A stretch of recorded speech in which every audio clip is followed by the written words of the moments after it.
ইতিহাসের নেশায় ভরা অযোধ্যা পাহাড়, কিন্তু বর্ষায় তার আলাদা রূপ। সবুজ অরণ্যভূমি আর ছোট বড় সব পাহাড়ি ঝর্ণা, হাতের নাগালে এক মনোরম পরিবেশ।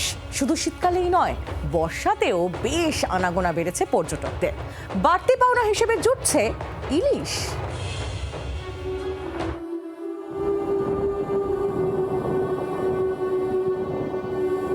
ভরা বর্ষায় বৃষ্টি ভেজা দিনে টুকরো টুকরো মেঘে ছুঁয়ে থাকা অযোধ্যা পাহাড়ের মনোরম প্রাকৃতিক পরিবেশ।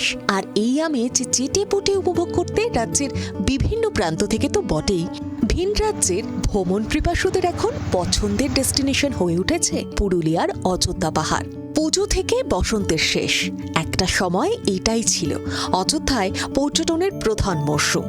এখন সেই ছবিটা বদলেছে, বর্ষাতেও বাড়ছে পর্যটকদের ভিড়। মার্চে যদি আসেন তাহলে এটার বিউটি ভীষণ সুন্দর, তখন হচ্ছে পলাশের বিউটি। আর আপনি যদি তার মাঝখানে আসেন গরমকাল, মানে এখানে না পুরুলিয়াটা একবার ঘুরলে হবে না, আপনাকে 2-3বার এই প্রপার্টিতে এলে আপনি ভ্যারাইটি বিউটি দেখতে পাবেন। মানে একদম প্রপার বাঙালিয়ানা যাকে বলে, আমাদের প্রপার বাংলার যে অনুভবটা যদি নেওয়া যায় তার জন্য খুব ভালো।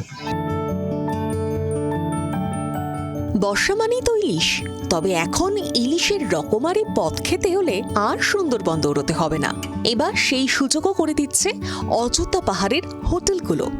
ইলিশের নানা ধরনের সুস্বাদু পদ এবার পর্যটকদের পাতে উঠছে। জুন মাসের 15 তারিখ থেকে আমাদের বর্ষার মৌসুমটা শুরু হয়ে গেছে, এবং এই বর্ষায় অযোধ্যা পাহাড়টা কিন্তু একটা অদ্ভুত সৌন্দর্যতে পরিণত হয় এবং পুরো একটা সবুজ চাদরের মতন হয়ে যায়। ঝিরঝির বৃষ্টি পড়ে, মেঘ ভেসে বেড়ায়, এবং আপনি যদি সকালবেলা ব্যালকনি থেকে দরজা খোলেন, আপনার রুমেতেও মেঘ ঢুকে যায়। আজকে যেরকম সকালে একদম পুরো অন্ধকার কুয়াশা ছিল, আপনি অযোধ্যা পাহাড়ে বসে, যেটা কলকাতায় খালি 6 ঘন্টা দূরে, আপনি কিন্তু গ্যাংটক অথবা আমাদের দার্জিলিংয়ের বিউটি এনজয় করতে পারবেন। তো এই যে সুন্দর মৌসুমে মানে এই বৃষ্টির সময় সে যে পদ্মার যে ইলিশটাকে আমরা মানে মাছের ভাতে বাঙালি যেটা বলে থাকি, যে গরম ভাতের সাথে ওই ইলিশ মাছের ভাজা, তার সাথে হচ্ছে সর্ষের তেল, তাহলে আর কিছুই দরকার পড়ে না। তো সেই খাবারটাকে আমরা প্রত্যেক খাঁটি বাঙালির কাছে খাঁটি স্বাদে তুলে ধরেছি। যেমন ভাপা ইলিশ, পদ্মা পরে দই ইলিশ, ইলিশ বিরিয়ানি, ইলিশ রাজবাড়ির সর্ষে ইলিশ।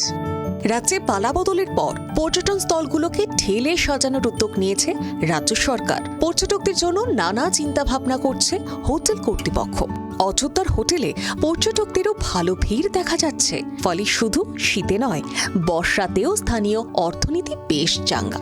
মনোরঞ্জন মিশ্রের রিপোর্ট, জি 24 ঘন্টা। বাংলার আওয়াজ, বাঙালির আবেগ, জি 24 ঘন্টা।